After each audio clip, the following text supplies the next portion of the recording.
Queridos e amados irmãos, vamos ler aqui a palavra do nosso Deus no livro de Esdras, o capítulo 1.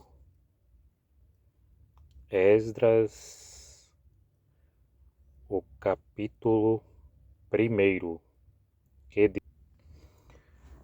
que diz assim: no primeiro ano de Ciro, o rei da Pérsia, para que se cumprisse a palavra do Senhor pela boca de Jeremias, despertou o Senhor o espírito de Ciro, rei da Pérsia, a qual fez passar pregão por todo o seu reino, como também por escrito, dizendo: Assim diz Ciro, o rei da Pérsia: O Senhor Deus dos céus me deu todos os reinos da terra e me encarregou de edificar uma casa em Jerusalém, que está em Judá. Quem há dentre vós, de todo o seu povo, seja o seu Deus com ele, suba a Jerusalém, que está em Judá, e edifique a casa do Senhor Deus de Israel. Ele é o Deus que está em Jerusalém. Todo aquele que ficar atrás, em algum lugar que anda peregrinando, os homens do seu lugar o ajudarão, com prata, com ouro, com bens, com gados, além das dádivas voluntárias para a casa de Deus que está em Jerusalém. Então se levantaram os chefes dos pais de Judá e Benjamim, os sacerdotes e levitas, com todos aqueles cujo espírito Deus despertou, para subirem a edificar a casa do Senhor, que está em Jerusalém. E todos que habitavam nos arredores lhe firmaram as mãos com vasos de prata, com ouro, com bens, com gado, com coisas preciosas, além de tudo que voluntariamente se deu. Também o rei Ciro tirou os utensílios, da casa do Senhor, que Nabucodonosor tinha trazido de Jerusalém, e que tinha posto na casa dos seus deuses. Esse tirou Ciro, o rei da Pérsia, pela mão de Mitredate, o tesoureiro, e o entregou contados a Sesbazar, príncipe de Judá. Este é o número deles: 30 travessas de ouro, 1000 travessas de prata, 29 facas, 30 bacias de ouro, mais outras 400 bacias de prata, e 1000 outros utensílios. Todos os utensílios de ouro e de prata foram 5.400. Todos esses levou Salbassar, quando os do cativeiro subiram de Babilônia para Jerusalém até aqui. Amém. Queridos irmãos, vamos fazer uma breve oração para que o Senhor nos abençoe e seu Espírito Santo possa trazer a ministração dessa palavra e nos edificar na sua palavra. Então, oremos a Deus. Senhor Deus e Pai de nosso Senhor Jesus Cristo, te pedimos, Deus, que nos abençoe, nos faça compreender a tua palavra, Deus, pois está escrito, ó Deus eterno e santo, que a tua palavra, ó Deus eterno e santo, ela é uma espada de dois gumes, e penetra até a divisão da alma e do espírito, e é apta para discernir os segredos dos corações. Senhor Deus eterno e santo, que a tua palavra nesta manhã, ela entre em cada coração aqui, ó Deus eterno e santo, como a espada dos gumes, descubra os segredos do coração, não a palavra do homem, ó Deus eterno e santo, não aquilo que o homem pensa ou aquilo que o homem acha, mas a tua palavra escrita, ó Deus eterno e santo, já revelada pelo teu Espírito Santo, que ela possa entrar, ó Deus eterno e santo. E a tua palavra, ó Deus eterno e santo, que ela é atemporal, ó Deus eterno e santo, para todas as épocas, ela possa fazer a transformação necessária na vida de cada ser humano, respeitando tudo aquilo que está escrito na tua palavra, ó Deus eterno e santo, sem trazer nenhuma novidade, sem trazer nenhum acréscimo, mas trazer aquilo que já está revelado na tua palavra, e que teu Espírito Santo ministre aquilo que já está revelado e venha trazer as transformações nos corações para edificação da tua igreja, na verdade da tua palavra, que é as Escrituras, ó Deus. E pedimos, ó Deus eterno e santo, não olhe, ó Deus eterno e santo, a nossa baixeza, a nossa pequenez, ó Deus eterno e santo, diante de ti, mas olha, ó Deus eterno e santo, para o teu Filho Jesus Cristo, que se ofereceu na cruz, ó Deus eterno e santo, em nosso lugar, e abriu o caminho para nós. E como diz lá no livro de Hebreu, ó Deus eterno e santo, nos deu ousadia de entrar no santuário. Somente por ele, ó Deus eterno e santo. Não por religião, não por credo religioso, não por crença, não por dogmas humanos, mas somente pelo teu Filho Jesus Cristo. Possamos ter acesso a ti, ó Deus eterno e santo. E nesta manhã, creio, Senhor Deus eterno e santo, que o acesso está ligado, ó Deus eterno e santo, através do teu Filho Jesus Cristo. Senhor, te peço, ó Deus eterno e santo, abençoa, ó Deus eterno e santo, a ministração dessa palavra, fala aos corações, em nome de Jesus Cristo, amém e amém. Glória a Deus. Queridos e amados irmãos, este evento, a qual nós acabamos de ler, ele acontece no período pós-exílio babilônico. Como nós conhecemos a história, o povo de Israel, por causa das suas desobediências e pecados, foi levado cativo para Babilônia. E mesmo o povo sendo levado cativo, Deus não retirou a sua mão de misericórdia e graça do seu povo. O seu povo, mesmo na Babilônia, exilado, Deus preservou a identidade e cultura do seu povo, mesmo em terra estranha. Como diz lá no Salmo 107, estou esquecido do Salmo, 137, se eu não me engano, o povo, eles chegaram na Babilônia com grande tristeza, e lá no Salmo ele diz que os próprias pessoas que levaram ele cativos pediam para que eles cantassem um cântico de Sião, e ali eles disseram: como cantaremos um cântico de Sião em terra estranha? Então o povo sentia a falta do seu lugar, da sua terra, da sua cultura, do culto religioso judaico. O povo em terra estranha estava sentindo falta. E Deus, pela sua bondade e misericórdia, já se antecipou pela sua palavra, lá no livro do profeta Jeremias, que o povo ficaria cativo apenas 70 anos, por 70 anos, que é praticamente uma geração.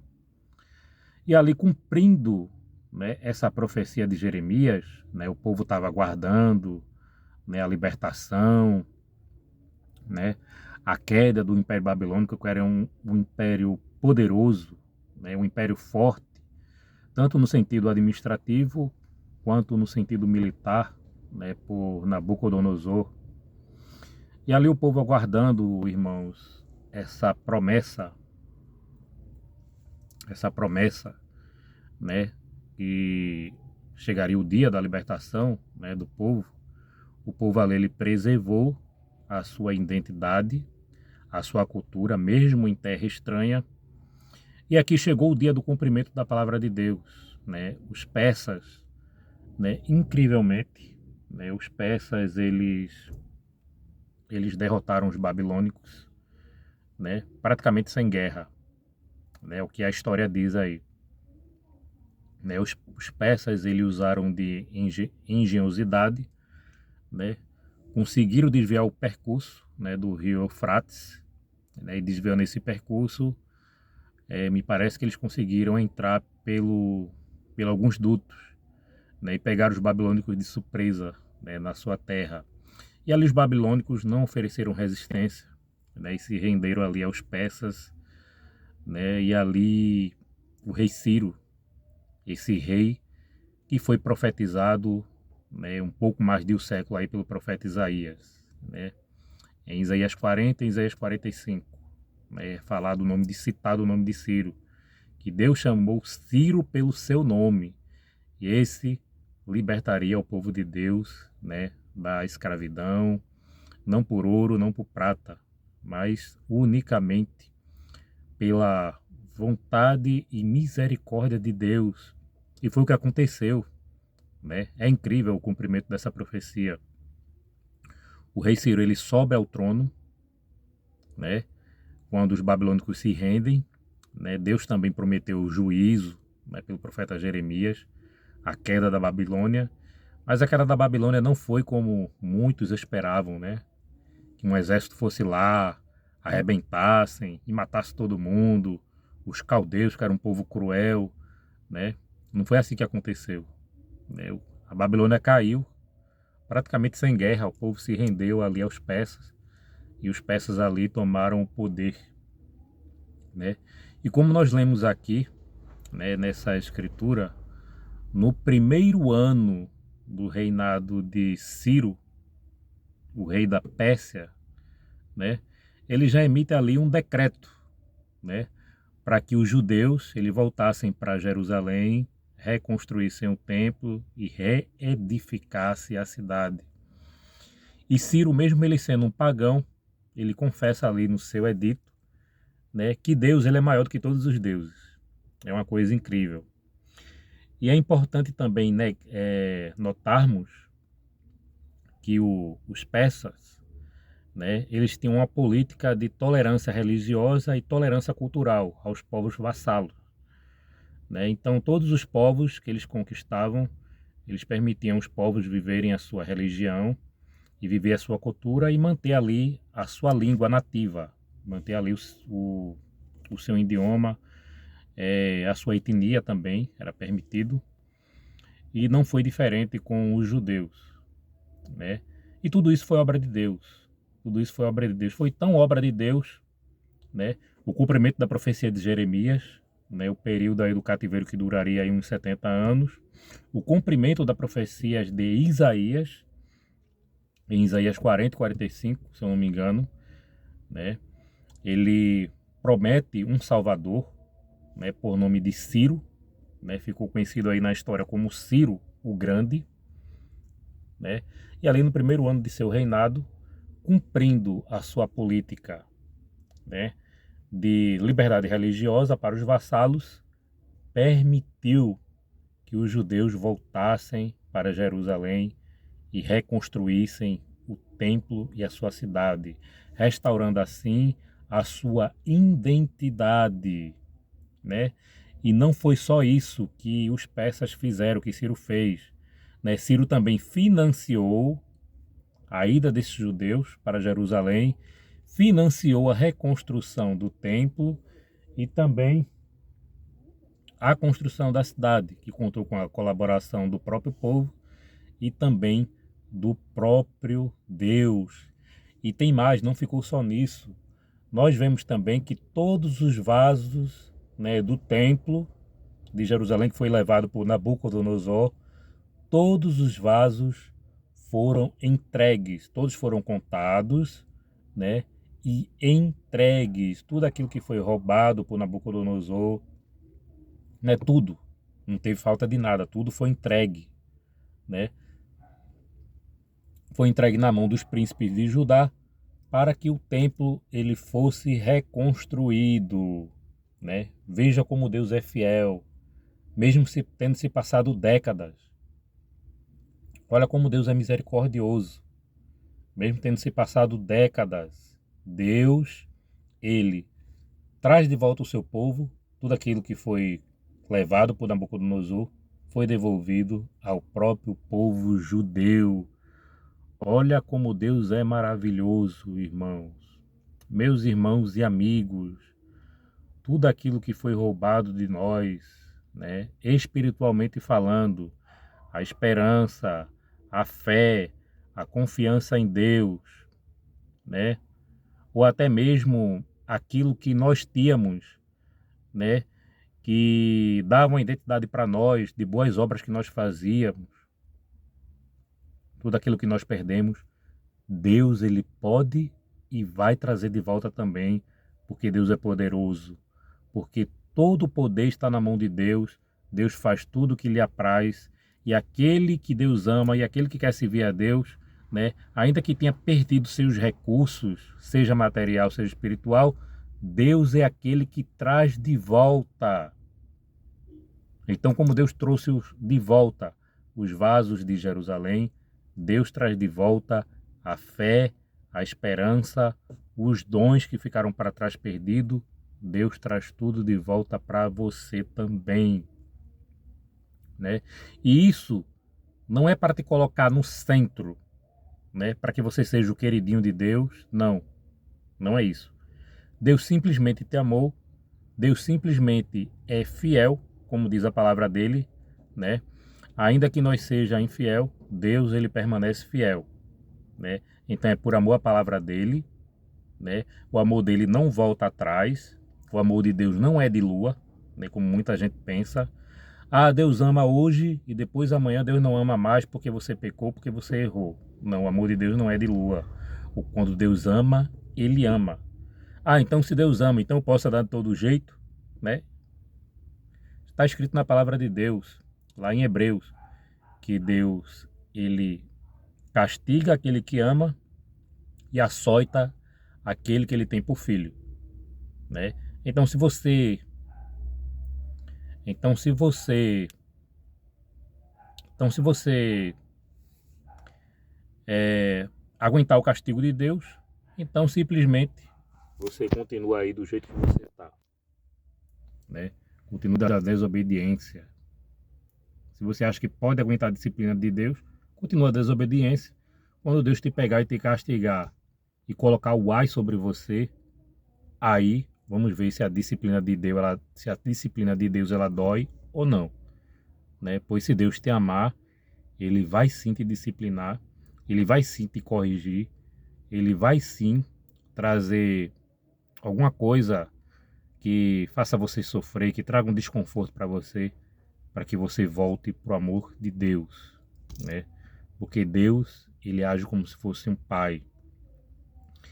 Então veja que na leitura dessa palavra, Deus não abandonou o seu povo. Olha que coisa linda esse texto, essa leitura aqui, como Deus é fiel à sua palavra.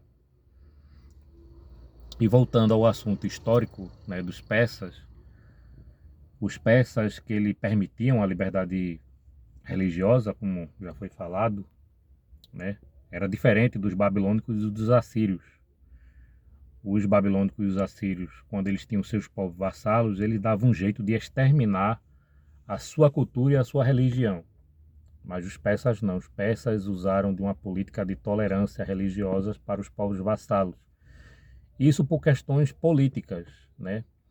Para que o povo não resistisse, né? O povo não tivesse motivo para resistir, né? À dominância do Império Persa, né?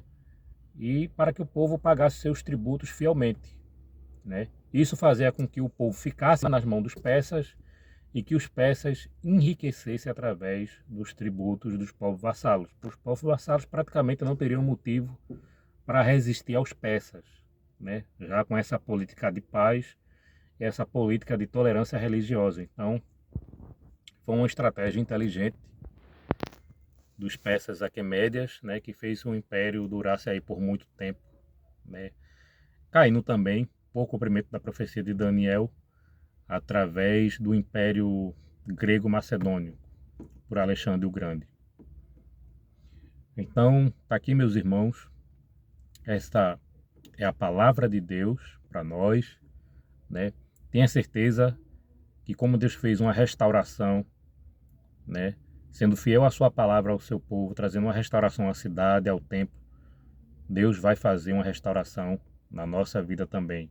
Aquilo que nós perdemos, né, nós vamos conquistar de volta, né, pelo seu Filho Jesus Cristo, não por nós, né? E lembrando que nós não somos o centro, não somos o centro.